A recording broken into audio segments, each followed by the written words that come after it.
Bom dia, boa tarde, queridos irmãos. Aqui é Jorge Campos. Espero que estejam todos de boa saúde e na graça e na paz de Deus e de Jesus Cristo, nosso Salvador. A ideia existe que um dia todos os cristãos desaparecerão. Tudo parará, carros de repente aparecem na autoestrada sem condutores, pessoas talvez em aviões, desaparecem nos aviões. Até lá se sabe, no pensamento, nessa crença, que até os próprios pilotos desapareçam. Então estejam os aviões no meio do ar sem pilotos. Imaginem grandes acidentes que acontecerão então.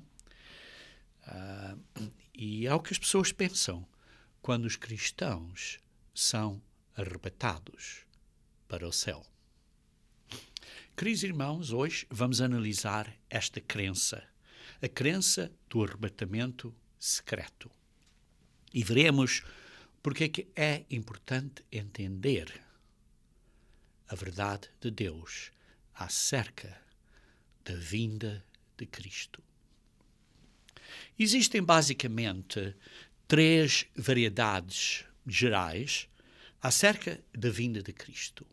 Uma é o que eles chamam o amilenarismo, que simplesmente diz que não haverá um milénio literal quando Jesus Cristo retornar. Tudo será cumprido entre a primeira e a segunda vinda de Cristo, e essa ideia foi introduzida por Agostinho no século IV e que é correntemente a posição dominante na Igreja Católica até hoje em dia. Isso quer dizer, esse amilenarismo, quer dizer que o milénio não seguiria a segunda vinda de Cristo, quer dizer que o milénio ocorreria então entre a primeira e a segunda vinda de Cristo e a Igreja seria o reino de Deus e que não haveria cumprimento literal das promessas feitas a Israel. Essa ideia também defende que Satanás já teria sido preso quando da primeira vinda de Cristo e esse conceito foi um dos principais conceitos que impulsionou a primeira cruzada para expulsar os muçulmanos de Jerusalém. Perdão. Outra variedade acerca das crenças da vinda de Cristo é o que eles chamam o pós-milenarismo, semelhante ao amilenarismo. O pós-milenarismo, a ideia que todos na Terra já estarão convertidos ao Evangelho de Cristo antes da segunda vinda de Cristo. Por isso têm esta oportunidade, ou nunca. Não creem que o milénio seria um governo literal de 1000 anos de Cristo, porque e veem que os 1000 anos seria apenas um período simbólico, ou digamos a era da Igreja, e que Cristo retornaria após o milénio. Esta posição ganhou bastante digamos assim, força durante o período após a Reforma, no cerca dos anos de 1800, e quando se acreditava que invariavelmente ocorreria uma evangelização por cerca de 1000 anos e que a conversão seria mundial, da população seria mundial. Vemos que está claro que estas duas crenças não estão de acordo com os princípios bíblicos, que vamos ver daqui a pouco. E a terceira variedade dessa crença é que há um pré-milenismo ou pré-mileniarismo, isto é, que a segunda vinda de Cristo é antes do seu reino do milénio mileniar. A segunda vinda de Cristo é antes do reino a segunda vinda de Cristo é antes do milénio. Isso é o que a Bíblia demonstra, como vamos ver daqui a pouco. Mas nessa crença, está claro, também existe o entendimento que antes da vinda de Cristo haverá uma tribulação na Terra. Uma grande tribulação antes da vinda de Cristo. Daí há várias interpretações acerca da proteção dos cristãos. Sim, acerca da proteção dos cristãos. E daí vem a ideia do arrebatamento secreto para a proteção dos cristãos. E por isso, esses que acreditam no arrebatamento secreto veem a vinda de Cristo, digamos assim, em duas fases. Em duas fases. A primeira fase é secretamente, em que a Igreja, as pessoas na Igreja, viventes, vão ser levados para o céu, arrebatados. Depois haverá a tribulação e depois Jesus Cristo virá visivelmente. A vinda visível de Cristo, então, seria a segunda fase. Quer dizer, a teoria do arrebatamento diz, basicamente, que vai haver uma tribulação antes da vinda visível de Cristo. Mas antes da tribulação, os cristãos vão ser protegidos e, por isso, há o arrebatamento, que é uma vinda de Cristo secreta, ao arrebatamento, depois da tribulação e depois a vinda de Cristo visível. Como disse, qual foi a razão dessa ideia do arrebatamento? Basicamente, foi derivada da Apocalipse, capítulo 3. Ora, Apocalipse, capítulo 2 e 3, fala acerca das 7 igrejas. Apocalipse, virem aí, se faz favor comigo, se faz favor, Apocalipse, capítulo 2 e 3, fala acerca das cartas às 7 igrejas. Capítulo 2 está a carta a Éfeso, a Esmirna, a Pérgamo e a Tiatira. E no capítulo 3 tem a carta a Sardes, a Filadélfia e a Laodiceia.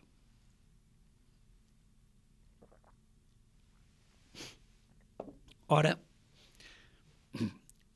o entendimento destas cartas, inicialmente, foi que pensavam que as cartas eram aplicáveis às igrejas contemporâneas que existiam nessas áreas. Que sim, é verdade. Mas, conforme o tempo veio, principalmente durante os anos de 1800 e daí adiante, certas pessoas começaram a crer que as cartas eram aplicáveis a várias eras da Igreja de Deus. E conforme o tempo passasse, houve eras da Igreja de Deus em que estas características foram prevalentes durante essas eras, ou serão prevalentes. E por isso, com esse entendimento das várias eras da Igreja, que também é verdade, que sim, as cartas às 7 igrejas aqui em Apocalipse 2 e 3 são às 7 igrejas contemporâneas, mas também às 7 eras, mas também são individualmente para cada um de nós, porque ao fim de cada uma das cartas diz: quem tem ouvidos, ouça o que o Espírito diz às igrejas. Por isso, essas atitudes podem estar prevalentes em qualquer das eras da Igreja, em pessoas individualmente. Embora uma certa atitude, digamos assim, seria mais prevalente ou predominantemente prevalente numa certa era da Igreja. Mas na carta à Igreja da Filadélfia, vê-se aí a partir, que começa do versículo 7 do Apocalipse 3. No versículo 10, depois explica, dizendo à era da Igreja da Filadélfia, dizendo: porque guardaste a palavra da minha perseverança, também eu te guardarei da hora da provação, que há de vir sobre o mundo inteiro, para experimentar os que habitam sobre a terra. Há a hora da provação, que há de vir sobre o mundo inteiro. E que estas pessoas corretamente entendem ser a grande tribulação que virá ao mundo inteiro. Ora, o que diz aqui é que vai guardar estes cristãos. Ora,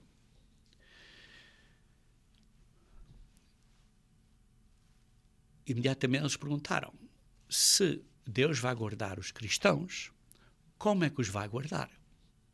E daí veio o conceito, a ideia, que os vai tirar da terra para os proteger desta tribulação no céu. Vão para o céu ao início da grande tribulação. É o que essas pessoas pensam. E daí veio a ideia do arrebatamento secreto. Eles baseiam isso em algumas outras escrituras, e o que nós vamos fazer hoje é olhar algumas dessas escrituras principais. As escrituras principais que falam diretamente acerca da ressurreição e da vinda de Cristo. Vamos analisar as escrituras que falam diretamente, isto é, escrituras diretas acerca da vinda de Cristo e do arrebatamento, ou digamos assim, da ressurreição. O que eu estou a dizer é que não vamos ver todas as escrituras que pessoas usam acerca deste conceito, porque vamos analisar as escrituras que falam diretamente acerca da ressurreição e da vinda de Cristo. Por isso há outras escrituras que são mais vagas, que podiam ser interpretadas para este lado ou para aquele, mas o que vamos analisar é as escrituras que falam diretamente acerca da vinda de Cristo. Por isso a interpretação é muito clara pelo que a Bíblia diz. E por isso as outras escrituras que são mais vagas têm que encaixar dentro das escrituras que são frases diretas, bíblicas, do que vai acontecer. E a primeira que vamos olhar, que as pessoas às vezes usam, está em 2 Tessalonicenses. 2 Tessalonicenses. Então vamos aí primeiro a 2 Tessalonicenses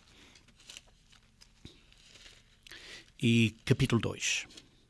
2 Tessalonicenses, capítulo 2, diz assim: irmãos, no que diz respeito à vinda de nosso Senhor Jesus Cristo, por isso está a falar aqui acerca da vinda de Cristo e à nossa reunião com Ele, nós vos exortamos. E aqui está a falar da nossa reunião com Ele. Isto é o arrebatamento, como as pessoas concluem. E vejam, por exemplo, no versículo 3. Ninguém, de modo nenhum, vos engane, porque isto não acontecerá sem primeiro venha a apostasia e seja revelado o homem da iniquidade, filho da perdição. Em português, a palavra traduzida do grego, que diz apostasia, é bem clara. Mas em outras línguas, quando foi traduzido do grego, porque o grego também diz apostasia, em outras línguas foi traduzido, em certas versões bíblicas, como a grande caída, ou o grande, digamos assim, de partida, de partição, caída, de partição, partiram. E por isso certas pessoas usam esta escritura para dizer que primeiro venha a repartição, a separação. A separação. A separação, isto é o arrebatamento para essas pessoas irem para o céu. Ora, isso é bem claro na tradução em português, que isso não é o caso, porque na tradução em português é muito claro que diz venha a apostasia. E apostasia quer dizer uma caída, que é uma partida, não é para o céu, mas é uma partida da verdade. Partiram da verdade para irem para uma apostasia. E por isso é uma partida ou uma revolta contra a verdade, abandonando o que as pessoas acreditavam anteriormente. E por isso esta escritura, digamos assim, em português é uma simples de se analisar. Por isso vamos então para a frente ver outra escritura que as pessoas usam, e é em 1 Tessalonicenses, que é uma página atrás ou duas na sua Bíblia. 1 Tessalonicenses, capítulo 4. 1 Tessalonicenses, capítulo 4. E esta talvez seja a escritura mais usada por aqueles que falam acerca do arrebatamento secreto. Porque diz assim, começando, por exemplo, em 1 Colossenses capítulo 4, diz assim, em versículo 15: Ora, ainda vos declaramos por palavra do Senhor isto, nós, os vivos, os que ficarmos até à vinda do Senhor, de modo algum precederemos os que dormem. Ora, isto é um ponto importante que essas pessoas põem assim de lado e não reparam nisso. Porque diz aqui, de modo algum precederemos os que dormem. Não vamos preceder, por isso os que estão mortos, nós os que estamos vivos não vamos preceder antes deles. Então essas pessoas dizem, bem, então os mortos e os que estão vivos vão ser arrebatados ao mesmo tempo antes da tribulação. Mas não é bem assim, vejam continuar aqui. Porquanto o Senhor mesmo, dada a sua palavra na ordem, havida a voz do arcanjo e ressoada a trombeta de Deus, descerá dos céus, e os mortos em Cristo ressuscitarão primeiro. Eles então falam, não, isto é esta primeira fase da vinda de Cristo que é secreta. Dizem eles. E depois, nós os vivos, os que ficarmos, seremos arrebatados juntamente com eles entre as nuvens, para o encontro do Senhor nos ares, e assim estaremos para sempre com o Senhor. E por isso estão a dizer, eles vão ser arrebatados, vamos estar nas nuvens, e isto vai ser antes da grande tribulação. Vejamos, queridos irmãos, aqui alguns pontos nestes versículos 16 e 17. Estamos a falar aqui que vai haver, digamos assim, vamos estar juntos com Cristo, não é?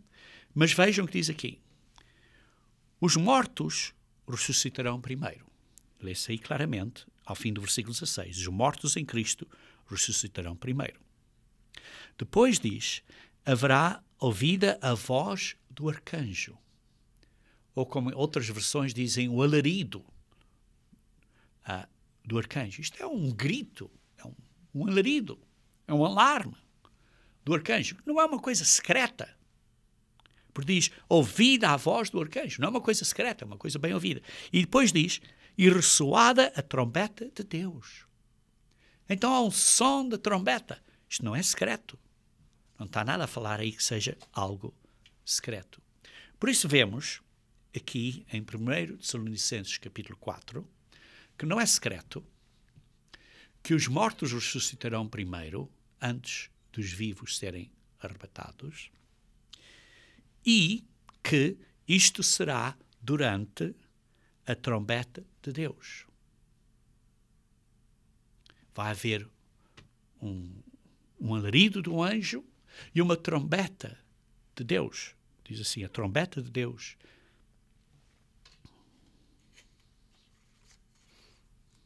Vê-se aí que o Senhor descerá dos céus e os mortos ressuscitarão primeiro. Então vemos aqui em 1 Tessalonicenses 4 que não é secreto, vai ser visível, vai haver barulho e por isso vemos que não é secreto. E vai ser durante a trombeta.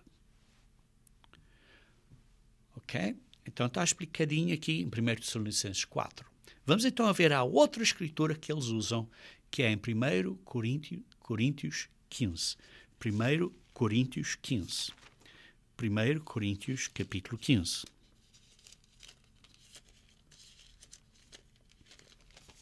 1 Coríntios 15, 50 a 52.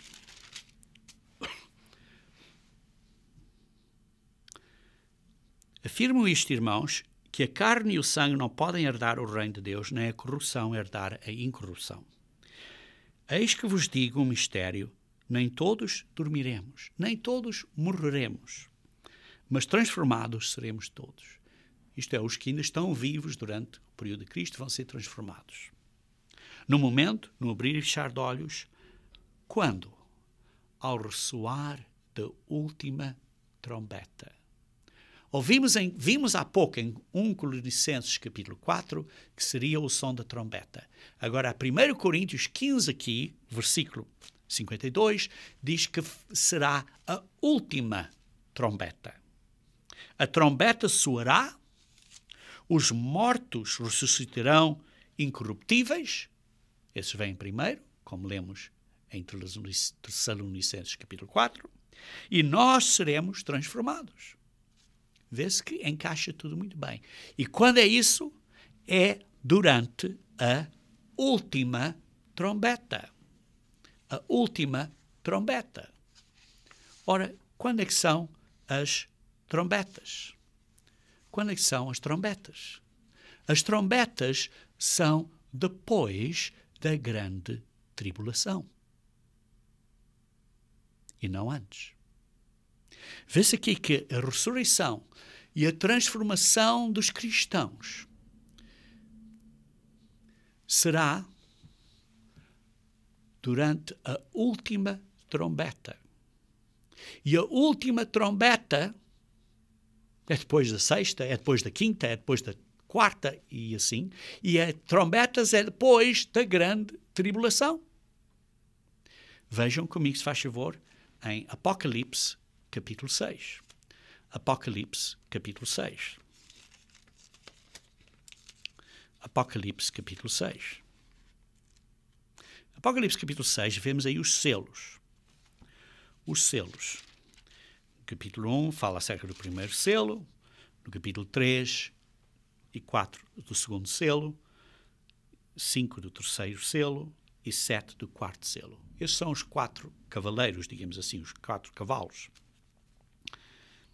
Depois, no versículo 9 de Apocalipse, capítulo 6, vê-se o quinto selo. E este quinto selo é a grande tribulação. Versículo 9 a 11 é a grande tribulação. Por isso vemos os 4 cavaleiros, depois da grande tribulação. Depois vê-se em versículo 12 que é o sexto selo, que são os sinais nos céus. Vê-se que isso é depois da grande tribulação.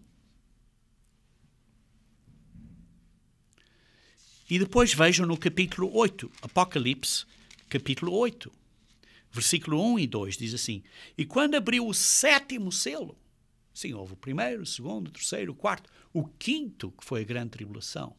O sexto foram os sinais no céu a dizer que Deus vai intervenir agora. E o sétimo selo, o que é o sétimo selo? Vi, versículo 2, então vi os 7 anjos que se acham em pé diante de Deus e lhes foram dadas 7 trombetas. Vemos a sequência aqui clara, queridos irmãos. 4 cavalos, selos 1, 2, 3 e 4. A grande tribulação, selo 5º. Os sinais celestes, selo 6. E o selo 7, as 7 trombetas. Tem a primeira, a segunda, a terceira, a quarta, a quinta, a sexta e a 7ª, que é a última. Aí, então, é que é a ressurreição e a transformação dos cristãos. Por isso vê-se que isso é muito depois da grande tribulação. Vários acontecimentos têm a acontecer depois da grande tribulação, como os sinais celestes e as primeiras 6 trombetas, antes da 7ª. Por isso vemos que em 1 Coríntios 15, como vimos há pouco, haverá uma vinda de Jesus Cristo que será visível, que será pela última trombeta, o que é depois da grande tribulação. Os mortos e os santos que ainda estão vivos os mortos serão ressuscitados e os santos que ainda estão vivos serão transformados. E vemos que isso é durante a última trombeta. E por isso não pode ser antes da tribulação. Assim, num sumário, em 2 Tessalonicenses capítulo 2, 1 Tessalonicenses capítulo 4 e 1 Coríntios 15, vimos o seguinte. Em 2 Tessalonicenses capítulo 2, vimos que vai haver, digamos assim, uma reunião das pessoas para estarem com Cristo. Mas não diz que isso seja antes da grande tribulação. Aliás, diz que vai haver uma apostasia antes da grande tribulação. Uma apostasia antes da grande tribulação. Não um arrebatamento, uma apostasia. Depois, no 1 Tessalonicenses capítulo 4, vimos que essa reunião, digamos assim, a ressurreição e a reunião dos que estão vivos, será quando houver um alarido do anjo e uma trombeta. E depois, em 1 Coríntios 15, vimos qual trombeta é que será? Que será a última, a sétima. E o livro do Apocalipse diz que a sétima trombeta é bem depois da grande tribulação.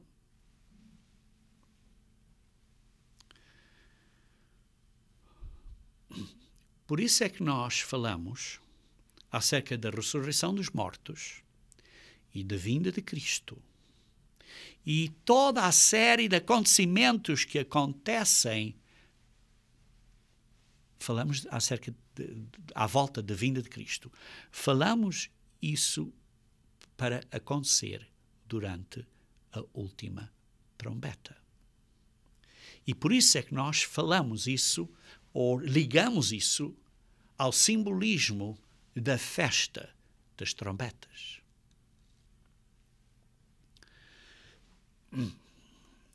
Queridos irmãos, vejamos então outros trechos bíblicos que falam acerca da segunda vinda de Cristo. Primeiro que eu quero ver aqui é Mateus 24. Mateus 24, versículo 29 a 31. Mateus 24, 29 a 31. Mateus 24, 29.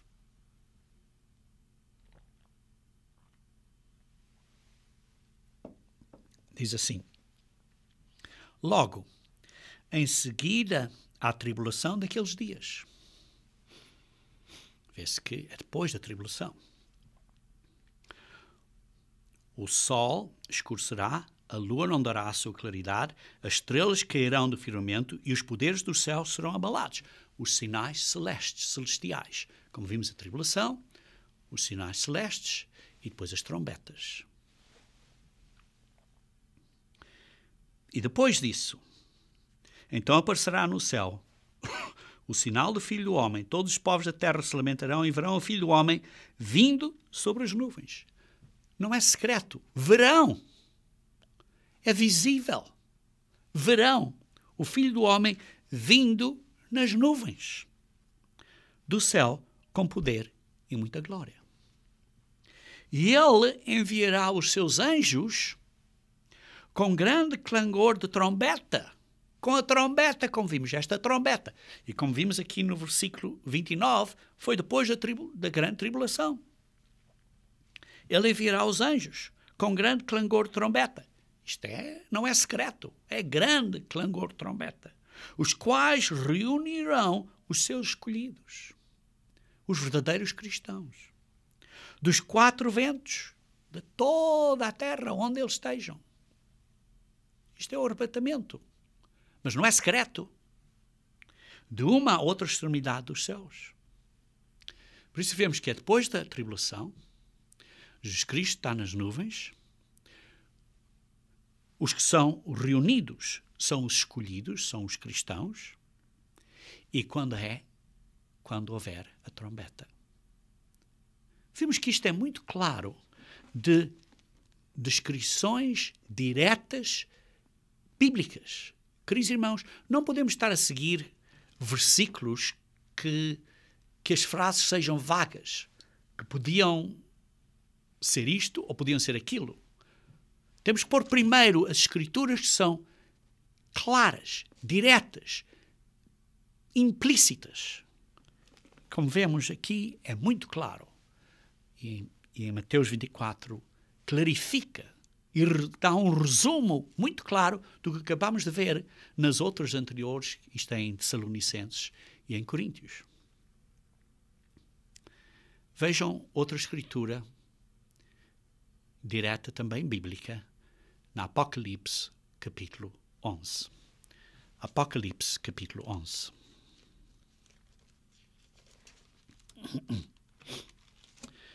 Vamos começar a ler do versículo 15. O 7º anjo tocou a trombeta. Lembrem-se que há 7 anjos com 7 trombetas. Este é o 7º anjo, que é o último, a última trombeta. O 7º anjo tocou a trombeta. E houve no céu grandes vozes, dizendo: o reino do mundo se tornou do nosso Senhor e do seu Cristo, e ele reinará pelos séculos dos séculos. Jesus Cristo vai reinar para sempre. Sim, inicialmente, por um milénio, mas depois será eternamente, porque certas coisas acontecem depois do milénio. E depois diz assim: e vi-os, e os 24 anciões que se encontram sentados no seu trono, diante de Deus, prostraram-se sobre o seu rosto e adoraram a Deus. Os 24 anciões são seres angélicos, está claro, porque estamos a falar aqui da 7ª trombeta. Estes já estão no céu, as outras pessoas, os mortos, ainda não foram ressuscitados, por isso estes 24 anciões são seres angélicos. Dizendo: graças te damos, Senhor Deus Todo-Poderoso, que és e que eras, porque assumiste o teu grande poder e passaste a reinar. Jesus Cristo passou a reinar. Ele é que vai reinar. Jesus Cristo é que vai reinar. Na verdade, as nações se enfureceram. As nações se enfureceram com a vinda de Cristo. Vamos ver mais um pouco acerca disso. Chegou, porém, a tua ira e o tempo determinado para serem julgados os mortos. Queridos irmãos, uma ressurreição é um julgamento dos mortos. Os que estão na primeira ressurreição foram julgados justos para estarem na primeira ressurreição, serem julgados mortos, para se dar o galardão aos teus servos, os profetas, para dar a recompensa aos servos de acordo com as obras, e aos santos e aos que temem o teu nome, tanto aos pequenos como aos grandes, e para destruir os que destroem a terra. Este período, durante esta 7º anjo que tocou a trombeta da 7ª trombeta, é um período em que há vários acontecimentos. Vimos aqui que há vários acontecimentos. Ele assume o seu poder, o tempo para julgar os mortos, ressurreição, para dar o galardão aos profetas e aos serventes e aos santos, grandes e pequenos, e o tempo para destruir os que destroem a terra. Isto é tudo durante este período da 7ª trombeta. Ora, isto não é que aconteça num momento. Não é uma coisa que seja, por exemplo, em 10 minutos. Porque vejam que depois disso, vocês ainda, a 7ª trombeta, o período da 7ª trombeta inclui 7 flagelos, como podem ler em Apocalipse 15 e 16.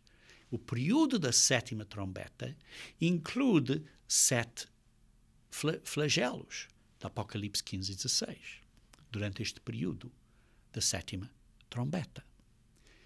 E vejam como, por exemplo, em Apocalipse 10, versículo 7, diz assim: mas nos dias da voz do sétimo anjo, isto é, da última trombeta, nos dias.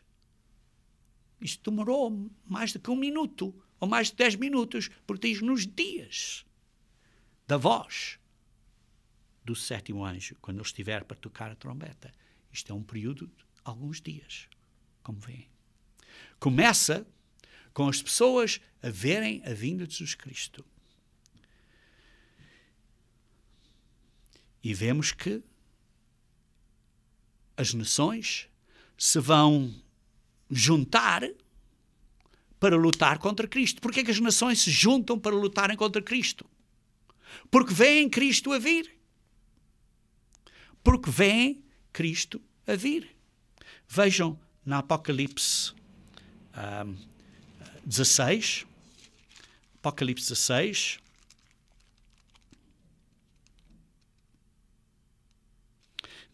A falar aqui do 6º flagelo, que eu acabei de dizer que há vários flagelos durante a última trombeta. O 6º flagelo, no capítulo 16, ao fim do versículo 16, diz assim: e se dirigem aos reis do mundo inteiro com o fim de ajuntá-los para a peleja do grande dia do Deus Todo-Poderoso. Isto vê-se aqui uns demónios que vão fazer com que os reis das nações se juntem, nações físicas, tropas físicas, que se vão juntar para um local, para, como diz aí, para, onde estava aqui, 16, 14, diz assim, para a peleja do grande dia do Deus Todo-Poderoso. Vê-se que isto demora tempo. E eles se juntam, porquê? Porque veem Cristo a vir. Então, vejamos, esta sétima trombeta inclui o seguinte. Primeiro, uma ressurreição.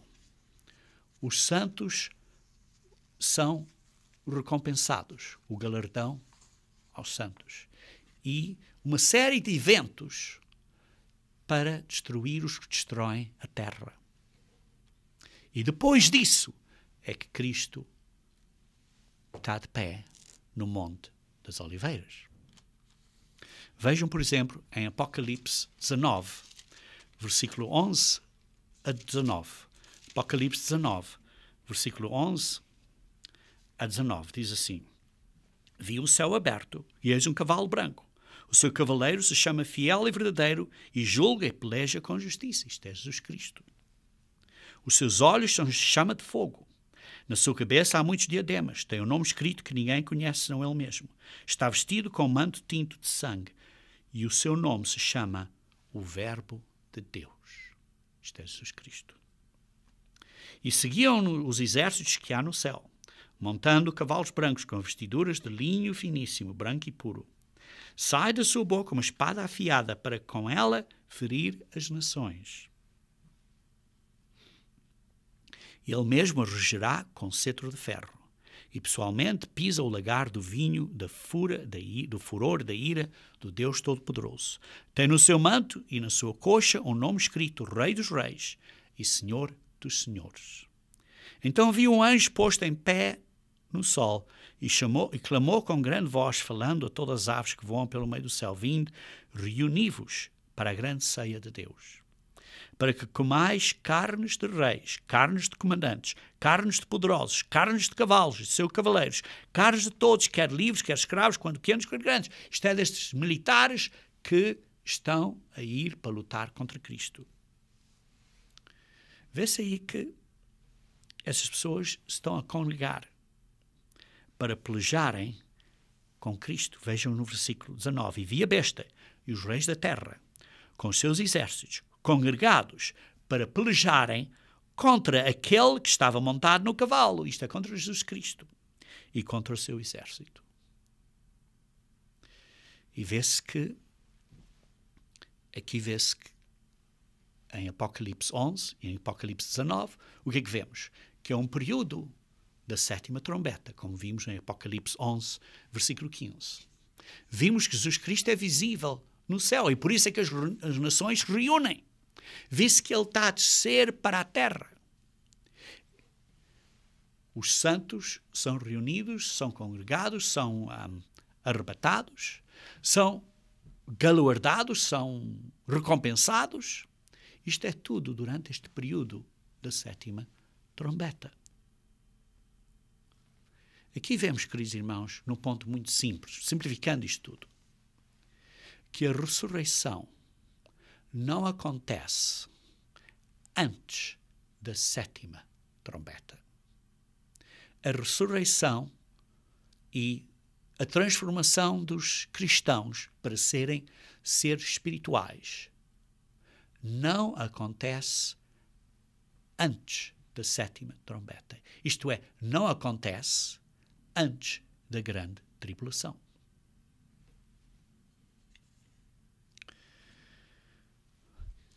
Por isso vimos que isto tudo acontece, que a ressurreição acontece primeiro e depois os que estão a viver não precederão os que estão mortos, como lemos em 1 Tessalonicenses 4, versículo 15. Então, a pergunta é a seguinte: como é que a igreja vai ser protegida durante a tribulação? Como é que a igreja de Deus vai ser protegida durante a tribulação?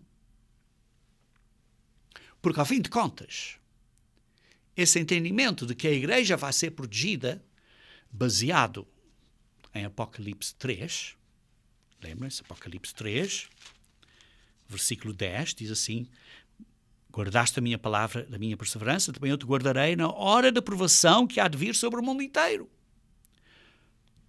Te guardarei. Como é que a igreja vai ser protegida durante a grande tribulação? Ora, o que as pessoas pensam com o arrebatamento secreto é que a ressurreição acontece antes da tribulação. Mas nós vimos claramente das Escrituras que isso não é o caso.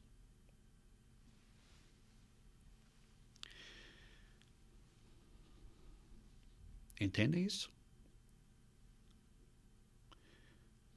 Então, como é que a promessa da Apocalipse 3, versículo 10, acontece? Ou, noutras palavras, como é que a igreja vai ser protegida durante o tempo da tribulação?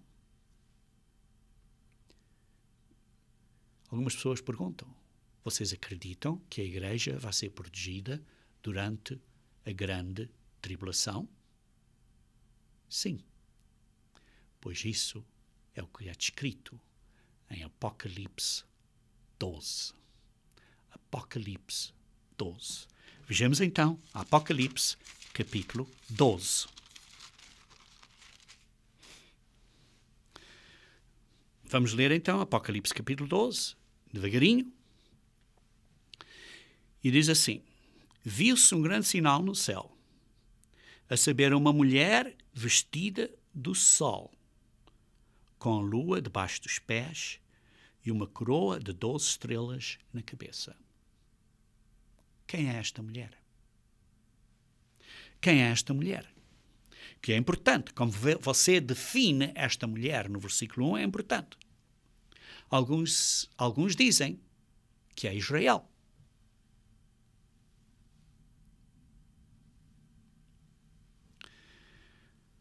Outros dizem, não é Maria. Outros dizem que têm que ser os judeus que são messiânicos. Quem é esta mulher? No Antigo Testamento é bem claro que Israel é uma mulher. Na Apocalipse 7 também é claro que a grande igreja falsa também é uma mulher adúltera.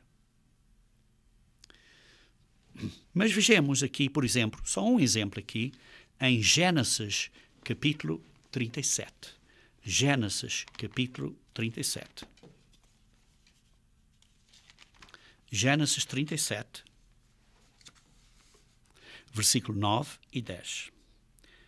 Está aqui a falar dos sonhos de José e diz assim: teve ainda outro sonho e o referiu aos seus irmãos dizendo: sonhei também que o sol, a lua e 11 estrelas se inclinavam perante mim. Porque ele era a 12ª estrela. O José, nesse sonho, seria então a 12ª estrela. Contando esse sonho ao seu pai e a seus irmãos, repreendeu o pai e lhe disse: que sonho é esse que tiveste? Acaso viremos eu e a tua mãe e os teus irmãos inclinar-se perante ti? Vê-se aí que foi bem entendido que as 12 estrelas eram os filhos de José. Os filhos... os 12 filhos eram as 12 estrelas eram os irmãos de José, isto é, os filhos de Israel. E por isso, continuando então em Apocalipse, capítulo 12, versículo 2, diz assim: viu-se um grande sinal no céu, a saber, uma mulher, que é Israel, vestida do sol, com a lua debaixo dos pés. Vemos aqui que é Israel, com a lua, a esposa de Jacó, que veio a ser Israel, e uma coroa de 12 estrelas na cabeça, representando os 12 filhos. Por isso, a mulher aqui é claramente Israel. Depois diz que, achando-se grávida, grita com dores de parto, sofrendo tormentos para dar à luz. Dos descendentes de Israel foi de onde nasceu Jesus Cristo. Esta mulher estava grávida com dores de parto. Foi a Maria, nesse caso, fisicamente, que estava grávida. Viu-se também outro sinal no céu, e eis um dragão grande, vermelho, com 7 cabeças, 10 chifres, e nas cabeças 7 diademas. E a sua cauda arrastava a 3ª parte das estrelas do céu, as quais lançou para a terra. E o dragão se deteve em frente à mulher, que estava para dar à luz, a fim de devorar o filho quando nascesse. É bem reconhecido que o dragão é um símbolo do diabo.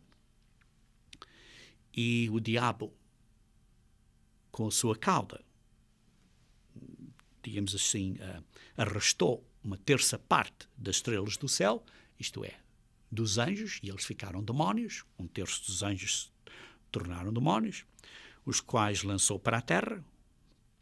E o dragão se deteve em frente à mulher que estava para dar à luz, a fim de devorar o filho quando nascesse. E vocês sabem a história de Herodes, que tentou destruir o filho logo que nasceu. Tentou destruir Jesus Cristo. Versículo 5. Nasceu-lhe, pois, um filho varão. Nasceu-lhe a quem? À mulher. A mulher, sim, foi a Maria, mas foi a mulher de Israel, dos israelitas. Nasceu um filho varão que há de reger todas as nações, que é Jesus Cristo, com cetro de ferro. E o seu filho foi arrebatado para Deus até o seu trono. Sim, morreu na cruz e ressuscitou e está agora no céu. Vemos aqui que uma história de muitos anos está toda comprimida aqui num capítulo. Depois, no versículo 6, aí é onde as pessoas ficam confundidas. Porque diz assim: a mulher, porém, fugiu para o deserto. Ora, se a mulher é o Israel, como é que pode fugir para o deserto? Mas aqui está uma mudança, que uma vez que Jesus Cristo ressuscitou,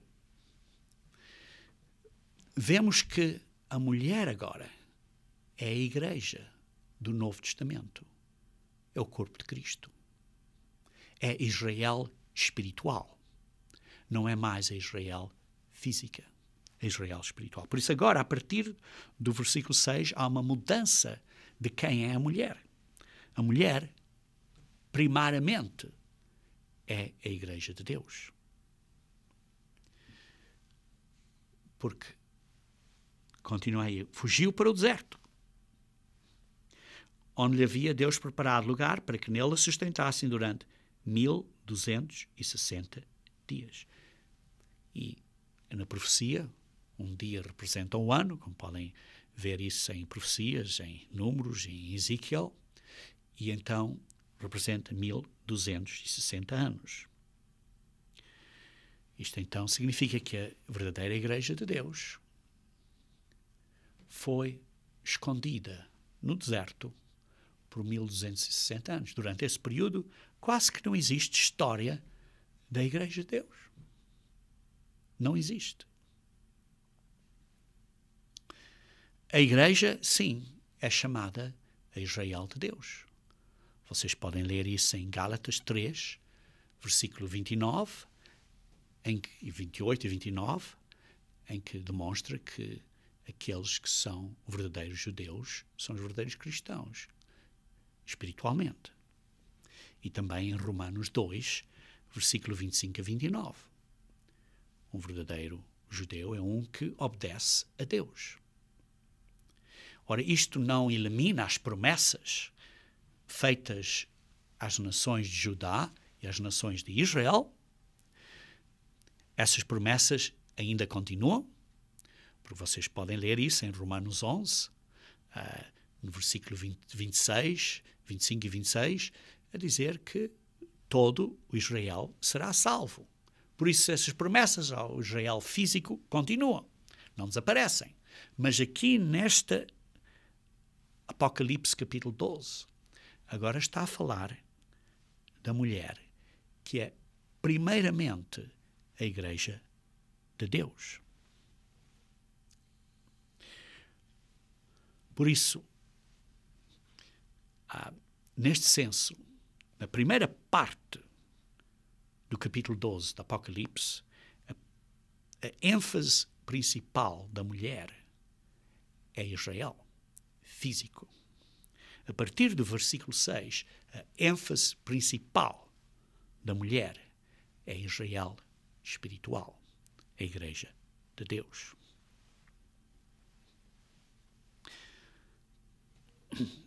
E então, o que se passa é que Deus está a preparar o povo dele, que é o Israel espiritual, para quando Jesus Cristo voltar, ele tem um povo, que é o Israel espiritual, a verdadeira Igreja de Deus. Um povo preparado e pronto para ser ressuscitado e transformado para reinar com Cristo. Por isso vemos aqui que, no Apocalipse capítulo 12, a partir do versículo 6, há uma mudança em ênfase. Uma vez que a criança nasceu, que este filho varão nasceu, e que este filho foi arrebatado para Deus até o seu trono, ressuscitou, está no céu. Vê-se então que a mulher agora que fala é a Igreja de Deus. A Igreja desapareceu por 1260 anos. Vê-se que a Igreja de Deus praticamente desapareceu ao princípio do quarto século, dos anos 300 e tal. Desapareceu da história. E por 1260 anos nada se vê praticamente na história acerca da Igreja de Deus. Até cerca dos anos 1600. Então, algumas pessoas começam a descobrir o sábado e começa a ser publicado isso e começa-se a ver. As pessoas começam a realizar e a entender que o catolicismo e o protestantismo não é bíblico. E a Igreja começa a sair, a Igreja de Deus começa a sair do deserto, do ponto onde estava escondido. Então, continuando então no versículo 7 a 10, diz assim: houve peleja no céu. Miguel e os seus anjos pelejaram contra o dragão. Isto ainda é futuro. Isto ainda é futuro. Pelejaram o dragão e os seus anjos. Todavia, o dragão e os seus anjos não prevaleceram, nem mais se achou um lugar no céu deles. Sim, no momento, Satanás ainda tem acesso ao céu, como vemos na história de Jó, em que Satanás se apresenta perante Deus. Mas houve uma guerra, ele foi expulso. Nem se achou no céu lugar deles. E foi expulso o grande dragão, a antiga serpente, que se chama Diabo, e Satanás, o sedutor de todo o mundo, que engana o mundo inteiro. Sim, foi atirado para a terra, e com ele os seus anjos. Então ouvi grande voz do céu proclamando: agora veio a salvação, o poder, o reino de nosso Deus e a autoridade do seu Cristo, pois foi expulso o acusador de nossos irmãos, o mesmo que os acusa de dia e de noite diante do nosso Deus. Está aqui um período de uma guerra no céu que ainda é futuro, e ele é tirado para a terra. E vejam, eles, pois, o venceram por causa do sangue. Queridos irmãos, o que acontece é Satanás e os demónios vão ser atirados para a terra. E eles vão andar pela terra como nunca andaram. Isto ainda é futuro. Vão estar malucos aí para a terra a fazer maluquices. Isso, queridos irmãos, não é nada mais que a grande tribulação. Você e eu não podemos salvar este mundo, porque os Satanás e os demónios vão estar por aí pela terra como uma coisa danada. Vai ser a grande tribulação na terra. Não vai nenhum poder político que o pode ajudar. Você não vai poder votar contra esse povo. E por isso, como é que nós podemos sobreviver a esta condição? Diz assim, versículo 2. Eles, pois, o venceram por causa do sangue do Cordeiro. A única maneira de vencermos é através do sangue do Cordeiro e por causa da palavra do testemunho que deram, e mesmo em face da morte não amaram a própria vida. Não vai ser tempos fáceis, queridos irmãos. Por isso festejai aos céus, e vós, os que neles habitais, ai da terra e do mar.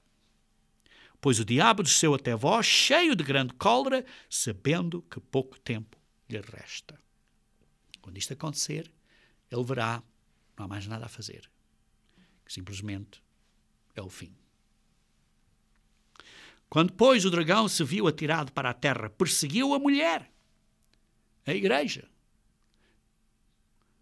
Ora, lembre-se que a ênfase principal é a igreja primeiro, mas depois, quando não consegue atacar a igreja, ataca Israel, que é o resto da mulher, porque é o simbolismo duplo. A ênfase principal agora é a igreja primeiro, mas o Israel físico também é ponto de ataque. Perseguiu a mulher que dera à luz o filho varão. Por isso aqui vê-se que é a mulher física também. E lhe foram dadas à mulher as duas asas da grande águia. Isto é a mulher espiritual, a igreja de Deus. Para que voasse até ao deserto, ao seu lugar. Não é para ir para o céu, arrebatados no céu, é para serem protegidos no deserto, no seu lugar, através de duas asas da grande águia. Queridos irmãos, o que é isso? Eu não sei, nem você sabe. Mas quando chegar a essa altura, você e eu entenderemos. Aí onde é sustentada durante um tempo, tempos e metade de um tempo, por 3 anos e meio, durante o período da grande tribulação. Fora da vista da serpente. O diabo não vai poder tocar neles. Então a serpente arrojou a sua boca através da mulher, da sua boca atrás da mulher, água como um rio. Isto é um exército militar para atacar a igreja, a fim de fazer com que ela fosse arrebatada pelo rio. A terra, porém, socorreu a mulher, protegeu a igreja, e a terra abriu a boca e engoliu o rio que o dragão tinha arrojado da sua boca. Este exército militar, a terra abriu e engoliu este exército militar. Irou-se o dragão contra a mulher, contra a igreja de Deus, e foi pelejar com o resto da sua descendência, com o resto da igreja. Os que guardam os mandamentos de Deus e têm o testemunho de Jesus Cristo. O resto da igreja de Deus. Os que guardam os mandamentos de Deus e têm o testemunho de Jesus Cristo. Obedecem aos mandamentos de Deus e acreditam em Cristo. Ora, isto claramente não é os judeus, porque não acreditam em Cristo. Por isso vê-se que a igreja de Deus vai ser parte protegida, mas outra parte, os restantes da sua descendência, não vai ser protegida. Parte voa para o deserto, para o seu lugar, fora da vista da serpente. E outra parte não voa. Parte da igreja de Deus vai ser protegida e outra parte não vai ser protegida. Parte vai estar pronta e parte não está pronta. Aí está o ponto importante, queridos irmãos. Aí está o ponto importante. Jesus Cristo não vem para fazer um arrebatamento secreto dos cristãos para irem para o céu por causa da grande tribulação na terra. Esses ensinamentos de que Cristo vai estar aqui ou acolá ou noutro sítio vão continuar e vão aumentar. Vejam em Mateus capítulo 24.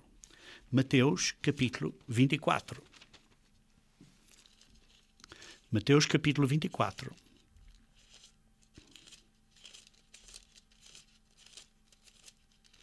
Versículo 24 a 26. Porque surgirão falsos cristos e falsos profetas, operando grandes sinais e prodígios para enganar, se possível, os próprios eleitos. Vede que vos tenho predito. Portanto, se vos disserem, eis que ele está no deserto. Se Jesus Cristo veio, secretamente está no deserto. Não saias. Ou veio secretamente, ele está aqui dentro desta casa. Não acredites. Porque assim como o relâmpago sai do Oriente e se mostra até o Ocidente, assim há de ser a vinda de Cristo, do Filho do Homem. Não vai ser secreto. Sim, vai haver mais pessoas que vão tentar enganar. Mas quando Jesus Cristo vier, não vai ser secreto. Vai ser como um relâmpago de um lado para o outro no céu.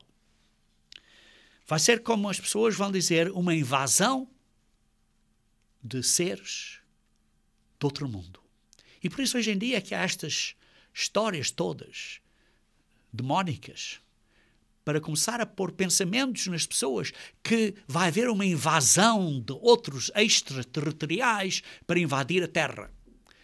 Porque estão a preparar as pessoas para lutarem contra Cristo. Isto é que Satanás está a encorajar através dos cinemas e dos filmes que vêm aí. Cuidado com isso, queridos irmãos. Mas vemos aqui que o arrebatamento secreto tem uns erros importantes aqui. Primeiro, vai haver duas partes na igreja. Uma parte da igreja vai ser protegida e outra não. Nem toda a igreja vai ser protegida. Nem todos os verdadeiros cristãos vão ser protegidos. Uns vão ser protegidos, outros não. E aqueles que são protegidos não precisam de ir para o céu. Vão para o deserto. Para um lugar para eles. Não vai ser uma coisa fácil. Vai ser num deserto. Então, isto tem alguma coisa a ver com você e conosco? Sim, tem muito a ver conosco. Porque vejam no versículo 42 de Mateus 24. Mateus 24, versículo 42. Diz assim, portanto vigiai, porque não sabeis em que dia vem o vosso Senhor. O ponto importante é que precisamos de estar prontos. Precisamos de estar a vigiar. Isto é o ponto importante. Nós não sabemos o momento, nós não sabemos quando é que ele vem. Se eu tiver um ataque de coração hoje à noite, para mim é como se a ressurreição fosse amanhã. Não sabemos quando ele vem. Quando Jesus Cristo vier, vai ser em secreto? Não. vai ser aberto, vai ser bem visível. O ponto é, vejam, versículo 43. Considerai isto, se o pai de família soubesse a que hora viria o ladrão, vigiaria e não deixaria que fosse arrombada a sua casa. Por isso ficai também vós apercebidos, porque à hora em que não cuidais, o Filho do Homem virá. Por isso têm que estar prontos sempre. Prontos hoje, prontos amanhã, prontos depois da manhã, prontos sempre. Isto é que é o ponto importante. Quem é, pois, o servo fiel e prudente a quem o Senhor confiou os seus conservos para lhes dar sustento a seu tempo? Bem-aventurado aquele servo a quem o seu Senhor, quando vier, achar fazendo isto assim. Em verdade vos digo que se lhe confiará todos os seus bens. Mas se aquele servo, sendo mau, disser consigo, meu Senhor demora-se, vamos para as festas, vamos para fazer uma grande festa, quero mais dinheiro, quero mais coisas, e passar-se a espancar os seus companheiros e a comer e beber com ébrios, começar a maltratar os outros cristãos. Virá o Senhor daquele servo em dia em que não espera e em hora que não sabe. Vai-o apanhar fora quando não está pronto. E castigá-lo-á, lançando-lhe a sorte com os hipócritas, e ali haverá choro e ranger de dentes. Isto é, se você não estiver pronto, como um verdadeiro cristão. E se você não se aprontear, você é capaz de cair no lago de fogo. Isto é, assim, tão importante. Isto é muito importante. Queridos irmãos, o assunto não é acerca de um arrebatamento secreto. O assunto é acerca de se você está pronto ou não.